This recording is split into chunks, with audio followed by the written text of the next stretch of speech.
It's Thursday now. It's got this last bank to plant. The boys are doing a little bay. I don't know if you can pick this up really, but 3,000 plants have gone all the way around there. So that's all the margins we've prepped, planted.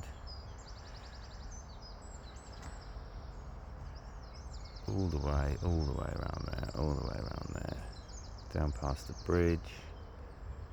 Boys are down in the corner past the geese, ducks, and then this bank here.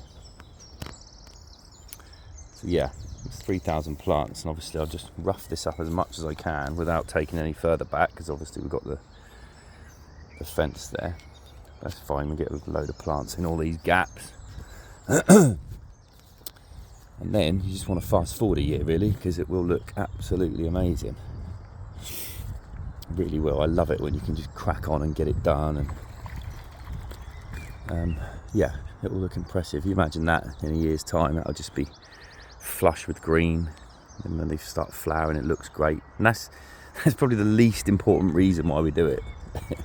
Aesthetics, you know what I mean? It's like the least, it's just a bonus as far as I'm concerned. You're not doing it to make it look nice, it just does. And a lot of people just go, we're going to nick a load of bulrush from the river or whatever, and you plant bulrush along there, and I've done it before, well, I've seen it happen before. I would never do it myself, but squirrel there. But yeah, you plant something like bulrush or Norfolk Reed along there, type 4 frag, it'll be out here within a few years, and then you're forever thinking, oh Christ, I've got to get it out, because it's A, you're wasting water, and B, you know, it's just, all right, any plant's better than nothing for water quality purposes. But interestingly, it's Thursday morning now. It's 6:30, nearly, well, 7 o'clock nearly. We started planting on Tuesday, and it's Thursday now. The plants were put in on the water level. Now look, so the bottom row of plants was in the water, so the water's dropped that much already. And it's just evaporation, it doesn't leak. The banks are sound, it's evaporation, so it's dropped, and it's quite normal. If you think this lake used to be completely covered, you couldn't see into it. And there's not really any advantage of that, other than the fact that you would get less evaporation, because there's a lot less sunlight on it. Whereas now, it's open right up, it's getting sun all the time, it looks lovely, it will do. But evaporation's a big deal.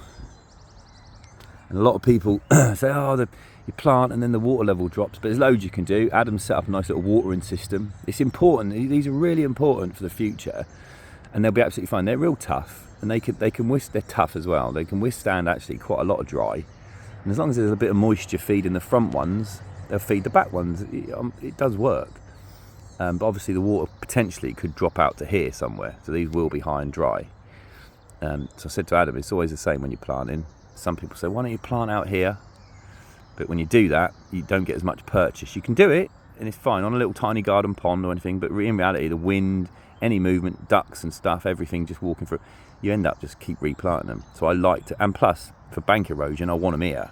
This is ultimately what I want. I want them in here. And some places are lucky, spring-fed, etc., don't struggle with the water table or whatever, so they can maintain, or little pot lakes, you can just pump more water in and maintain the water level. But a lot, and obviously this is becoming more and more common as it gets hotter, yeah, you're going to struggle with water level. Now you can, obviously as it goes down, you could put more in, plug them down there, but this is how I've always liked to do it, because it maintains a strong core of decent plants on a sloped prepared bank. So again, the main reasons we're doing it is, especially on these sort of retaining walls, you're protecting from erosion. But yeah, there's loads of things you can do. Or you can just walk around and water them. It's gardening at the end of the day, and it is worth the effort, because the majority after the summer, this time, well, if you take this little shot here next May, this should look absolutely amazing. So yeah, that's the way to do it in my opinion. I say you can plug a few down, or you could even, if you want it, you could. But I just like to leave them. But you can get more, and as the water level goes down, put more in. But you could do it next year, because obviously these just keep reproducing and keep growing. So then you could take some off the fronts of these and put them lower. But at the end of the day, everyone has the same issues. And there's loads and loads of venues we go to which have got really, really well established plants, which once they're established and the roots are in there, you've all must have seen it when you go in lakes sometimes when the water level's low and there's clumps of roots of iris and you think, oh, they're knackered, but then lo and behold, they're tough, and winter comes, water comes up, following year they got enough moisture, they grow again. But yeah, it's worth bearing in mind. But that's quite amazing. 2 days of sun, and yeah, that's dropped. I reckon it's dropped that much. There is a calculation, I can't remember what it is, but there's a calculation about surface area and evaporation, but I should have researched it and been all clever and gone, you can Google it. That's what Google's for. But yeah, it's definitely dropped. Not much, but it's dropped a little bit.